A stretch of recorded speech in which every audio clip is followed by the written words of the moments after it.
Hello guys, বরাবরের মতো আর একটা নতুন ভিডিও নিয়ে আপনাদের মঞ্চে হাজির হলাম। আজকে আমরা চলে যাবো আমাদের প্রাইম লেভেলের আইডিতে ডায়মন্ড ক্লেম করতে। সো এখন আমরা ডায়মন্ডগুলো ক্লেম করে নিতেছি। আপনারা দেখতে থাকেন যে কতগুলো ডায়মন্ড জমছে আমাদের আইডিতে। তো এরপর যদি আমরা ডায়মন্ডগুলো ক্লেম করে আমরা চলে যাবো ওপেন রয়েলের নতুন আসা বাই ট্রাবল রিং। তো দেখা যাক, চলো স্পিন মারবো আমরা। তো ফার্স্টে আমরা 90 ডায়মন্ড একটি স্পিন মারবো। সো দেখা যাক, 90 ডায়মন্ড স্পিন মেরে দিছি। ঠিক আছে, সো গাইস মনে হয় না কিছু দিচ্ছে, মাত্র কয়েকটা দিচ্ছে, তাও ভালো। চলো আবার মারবো।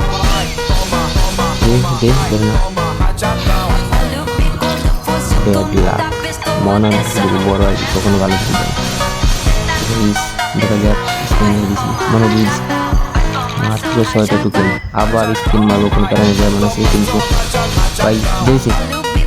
ভাই কি রে ভাই, কি কো ভাই, এই আইডিতে ভাই একটু লাখ নেই। চলো আবার মেরে দিছি। দেখা যাক ভাই, শুধু একটা করে টোকেন দিতেছে ভাই। কি ভাই, 200 টোকেন হলেও তো একটা বান্ডেল নিতে পারতাম, 131টা মাত্র। দেখা যাক, আবার স্পিন মেরে দিছি। সো মনে হয় না দেবে, মাত্র 7-8টা টোকেন দিছি গাইস। চলো আবার মেরে দিছি, লাস্ট স্পিন মনে হয় দিয়েছে। ভাই দেবে না ভাই, দেবে না ভাই, ব্যাড লাক ভাই, এআইডিতে কখনো ভালো কিছু দেয়ই না। আবার